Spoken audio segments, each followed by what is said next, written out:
High সবাইকে, আমার আরও একটি নতুন ভিডিওতে তোমাদের সবাইকে জানাই স্বাগত। এই রাস্তাটা দেখে সবাই নিশ্চয়ই ভাবছো যে এত রাতে আমি আবার কোথায় যাচ্ছি। যাই হোক, আজকে ছিল আমাদের দার্জিলিং ট্রিপের দ্বিতীয় দিন। তাই তো ভোর 3:30টার সময় উঠে একদম স্নান টান করে রেডি হয়ে বেরিয়ে গেছি টাইগার হিল দেখার জন্য। কারণ টাইগার হিলের মূল আকর্ষণ কিন্তু ভোরের সূর্যোদয়, আর সেটা ভোরবেলা না গেলে দেখতে পাবো কি করে। যেতে যেতে রাস্তায় দেখলাম যে আমাদের মতন অনেকেই যাচ্ছে, তাই দেখুন রাস্তায় কিভাবে জ্যাম। আর রাস্তাটা ছিল জানেন পুরোটা জঙ্গলে ঘেরা, মানে পুরো একটা অ্যাডভেঞ্চার যাকে বলে। একে তো ভোরের দিকে পুরোটাই অন্ধকার, চারিদিকে জঙ্গলে ঘেরা রাস্তা, কিছুটা ভয় পেলেও বেশ ভালোই লাগছিল। চলুন চলে এসেছি। এখানে এসে যা গাড়ির লাইন দেখলাম, লম্বা লাইন, মানে প্রচুর মানুষজন এসেছে। গাড়িটা পার্কিংয়ে রেখে হেঁটে হেঁটে আমাদের 1.5 থেকে 2 কিলোমিটারের মতন যেতে হবে ওপরে। তো চলুন সবাই মিলে হাঁটতে হাঁটতে যাচ্ছি। আর জানেন এখানে কিন্তু ভীষণ ঠান্ডা ছিল, মানে যাকে বলে একদম কনকনে ঠান্ডা, প্রচুর ঠান্ডা ছিল। কিন্তু ফুল একটা এনার্জি নিয়ে কিন্তু সবাই মিলে চলছিলাম টাইগার হিল দেখবো বলে ওপরে। বলতে বলতে কিন্তু আমরা ওপরেও চলে এসেছি এবং দেখছি সূর্য মামা এখনও কিন্তু ওঠেনি, কিছুটা কিছুটা কিন্তু ওঠার পূর্বাভাস দেখা যাচ্ছে। তো চলুন কতক্ষণে সূর্য মামা ওঠে দেখতে থাকি। আস্তে আস্তে কিন্তু জায়গাটা খুব সুন্দরভাবে এরকম লাল হয়ে আসছে।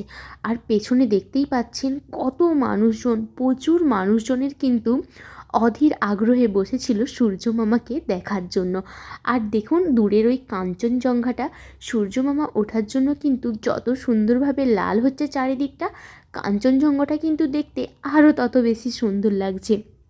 তো আমরা তো বসে বসে অপেক্ষা করতে থাকলাম সূর্য মামা কখন উঠবে। আর এই টাইগার হিল থেকেই কিন্তু কাঞ্চনজঙ্ঘাটা খুব সুন্দরভাবে কিন্তু দেখা যায়। ফাইনালি কিন্তু আমরা এতটা অপেক্ষা করার পর দেখতে পেলাম সূর্য মামার আবির্ভাব। আর দেখুন কতটা সুন্দর লাগছে, এবং তার সাথে দূরের ওই কাঞ্চনজঙ্ঘাটা তো অপূর্ব লাগছে। সত্যি এই অনুভূতির কথা কিন্তু বলে বোঝানো যাবে না। যাই হোক, তারপর ওখান থেকে আমরা বেরিয়ে চলে যাচ্ছিলাম রুমে এসে আমরা ব্রেকফাস্টে করেছি কচুরি এবং সাথে গরম গরম আলুর দম। এরপর এটা খেয়ে আমরা আবারও একটু ফ্রেশ হয়ে বেরিয়ে যাব আমাদের নেক্সট ডেস্টিনেশন, মানে রক গার্ডেন এবং আশেপাশে কয়েকটা ট্যুরিস্ট স্পট দেখার জন্য। তো চলুন, এখানে কিন্তু আমরা রেডি হয়ে আবারও বেরিয়ে গেছি।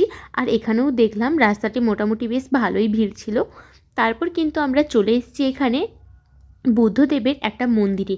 এই জায়গাটার নাম কিন্তু এই মুহূর্তে আমার মনে নেই, তবে এখানে স্পেশালি ছিল বুদ্ধদেবের ওই মন্দিরটা। আর এখান থেকেও কিন্তু কাঞ্চনজঙ্ঘার ভিউটা খুব সুন্দর দেখা যাচ্ছিল। আর জানেন আমরা যেই দিন গিয়েছিলাম একদম রোদুজ্জ্বল আবহাওয়া ছিল, যার জন্য কিন্তু আমরা প্রত্যেক দিনই কাঞ্চনজঙ্ঘাটা খুব সুন্দরভাবে উপভোগ করতে পেরেছি। এখানে কিন্তু আমাদের ঘোরা শেষ। তারপর আমরা বেরিয়ে গেছি আমাদের নেক্সট ডেস্টিনেশন, মানে রক গার্ডেন দেখার জন্য। পাহাড়ে ঘেরা এই রাস্তাটা প্রথমে ভয় লাগলেও পরবর্তীকালে কিন্তু খুব এনজয় করেছি এই রাস্তাতে। আর তোমাদের সাথে তো আগেই বলেছি যে আমরা যেই দিনগুলো গিয়েছিলাম ওই দিনের ওয়েদারগুলো কিন্তু খুবই সুন্দর ছিল, যার জন্য আমরা যেদিকে গিয়েছি সেদিকেই কিন্তু কাঞ্চনজঙ্ঘার ওই সুন্দর রূপটা কিন্তু আমাদের বারে বারে কিন্তু মুগ্ধ করেছে। দেখলেই বুঝতে পারবেন, দেখুন আমরা যে দিকটাতেই যাচ্ছি কিন্তু কাঞ্চনজঙ্ঘা কিন্তু খুব সুন্দরভাবে কিন্তু দেখা যাচ্ছিল। আর চারিদিকে পাহাড়ের চা গাছে ঘেরা এই রাস্তাটা তো আরও বেশি সুন্দর ছিল। সব মিলিয়ে কিন্তু ওয়েদার সব কিছু মিলিয়ে কিন্তু একদম দারুণ একটা অনুভূতি ছিল এই ট্রিপটাতে। চলুন পাহাড়ে ঘেরা ওই রাস্তাটা কিন্তু উপভোগ করতে করতে চলে এসেছি আমরা রক গার্ডেনে।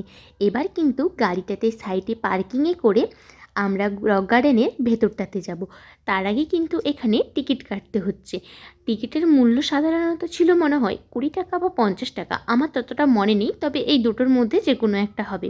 এখানকার মূল আকর্ষণ ছিল কিন্তু ওয়াটারফলস। এখানে তোমরা ছোট বড় অনেকগুলোই কিন্তু বেশ ওয়াটারফলস দেখতে পাবে। তো চলুন, প্রথমেই কিন্তু আমরা ঢোকার মুখে দেখে নিয়েছি একটা ছোট্ট ওয়াটারফলস। এরপর আমরা যাব ওপর দিকে, কারণ ওপর দিকে কিন্তু আরও বেশ কয়েকটা ওয়াটারফলস আছে। তো চলুন, ওপর দিকে যেতে যেতে কিন্তু আমরা চলে এসেছি আরও একটা ওয়াটারফলসের কাছে। এই ওয়াটারফলসটা কিন্তু বেশ বড়ই ছিল। তারপর এখানে দুজনে দাঁড়িয়ে কিছু ফটোস এবং ভিডিও বানিয়ে নিচ্ছিলাম। তারপর এখান থেকে হাঁটতে হাঁটতে আমরা দুজন যাচ্ছিলাম আরও ওপরের দিকে, এবং ওকে বলছিলাম যে ওর এক্সপিরিয়েন্স শেয়ার করার জন্য। ও বলছিল এই ট্রিপটা কিন্তু ভীষণ এনজয় করছে আর দারুণ ছিল। আর যেহেতু চারিদিকে এতটাই আওয়াজ ছিল, তাই ওর ভয়েস ওভারটা তো আর দিতেই পারলাম না।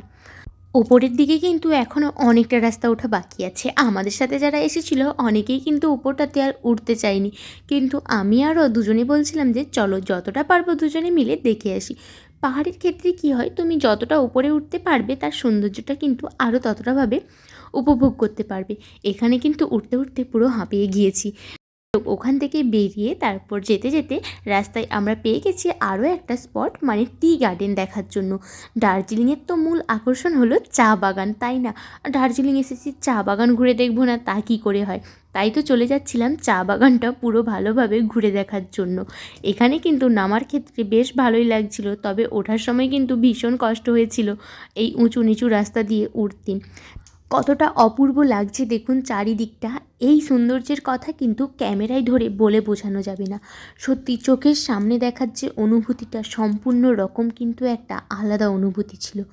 এরপর আমরা ওখান থেকে বেরিয়ে পড়েছি এখানকার আরও একটি ফেমাস জায়গা জু দেখার জন্য।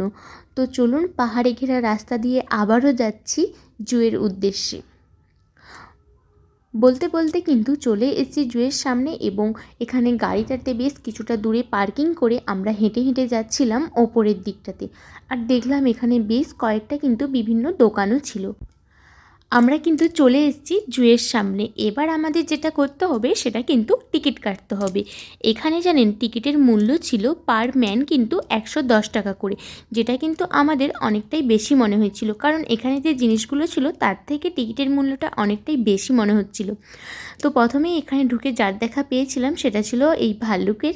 তারপরে আস্তে আস্তে ঘুরে দেখলাম বিভিন্ন রকমের এখানে হরিণ ছিল, দেখলেই বুঝতে পারবেন বিভিন্ন প্রজাতির হরিণ ছিল এখানে। সবের নাম কিন্তু আমার জানা ছিল না, তাই কারো নাম কিন্তু আমি এখানে মেনশন করছি না। তবে দেখলাম এখানে কিন্তু বেশ অনেক রকম প্রজাতিরই হরিণ ছিল। অনেকের শিং ছিল অনেক বড় বড়, আবার অনেক হরিণের শিং ছিল ছোট, আবার তো দেখলাম কোনো কোনো হরিণের শিংই ছিল না। তো হরিণ দেখার পর এরপর আমরা এগিয়ে যাচ্ছিলাম নেক্সট কিছু দেখার জন্য। তারপর এখানে এসে দেখলাম আমাদের বাঘ মামা মানে চিতাবাঘের দেখা মিলল। তো ওটা দেখার পর এখানে যাচ্ছিলাম, এটা সাধারণত শেয়াল ছিল। তারপর ওখান থেকে যাওয়ার সময় দেখলাম এই পাখিগুলো কিন্তু অপরূপ সুন্দর ছিল। এখানে ছিল বিভিন্ন রকম ম্যাকাও পাখি, টিয়া পাখি, আরও অন্যান্য নাম না জানা অনেক রকমের পাখি ছিল। আমার তো এই ম্যাকাও পাখিগুলো বেশ দারুণ লাগছিল দেখতে। সত্যি কথা বলতে ওই পাখির কালারগুলোই এত সুন্দর হয় যে পছন্দ হওয়ারই মতো। আর এই একটা পাখি দেখুন, এই পাখিটারও কালার কিন্তু অপরূপ সুন্দর ছিল, তবে এই পাখিটার নাম কি ছিল আমার জানা নেই। তারপর এখানে সামনের দিকে আরও কিছুটা বেশ হেঁটে যাচ্ছিলাম পরবর্তী কিছু জিনিস দেখার জন্য, এবং যেতে যেতে দেখলাম এখানে বিভিন্ন প্রজাতির কিন্তু গাছ ছিল, যেগুলো কিন্তু খুব খুব সুন্দর। আর আমার মনে হয় ওই গাছগুলো ওখানেই সুন্দর, কারণ ওই গাছগুলো সাধারণত শীতপ্রধান দেশেই কিন্তু খুব ভালো হয়। তারপর যেতে যেতে আমাদের বাঘ মামার সাথে দেখা হলো, বাঘ মামার দেখা মিলল, এবং আরও দেখে নিলাম একটা ছোট্ট চিতাবাঘ। আর এখানে ছিল একটা সাদা রঙের কিন্তু শেয়াল। তারপর হাঁটতে হাঁটতে যাচ্ছিলাম আরও উপরের দিকে। আর যেতে যেতে সত্যি বলতে পাহাড়ের রাস্তায় হাঁটাটা কিন্তু খুব চাপের, একটু হাঁটার পরে কিন্তু হাঁপিয়ে যাই। কিন্তু টায়ার্ড হলে চলবে না, ঘুরতে এসেছি যখন পুরো জায়গাটা কিন্তু ঘুরেই দেখব। এরপর দেখতে পেলাম রেড পান্ডা, যেটা কিন্তু বেশ ভালো লাগছিল। আর রেড পান্ডাগুলোকে কিন্তু আমি এই ফার্স্ট টাইম দেখলাম।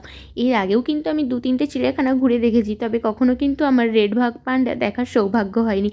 আজকে কিন্তু দেখে নিলাম। এবং এর সাইডেই ছিল কিন্তু অ্যাকোরিয়াম, যেখানে কিন্তু অনেক রং বেরঙের মাছ ছিল। যাই হোক, আজকের ভিডিওটা তোমাদের কেমন লাগলো অবশ্যই কিন্তু কমেন্ট করে জানাবেন। আর ভিডিওটি ভালো লাগলে চ্যানেলটি লাইক, কমেন্ট, শেয়ার, সাবস্ক্রাইব করে দেবেন। দেখা হচ্ছে পরবর্তী পার্টে। টাটা।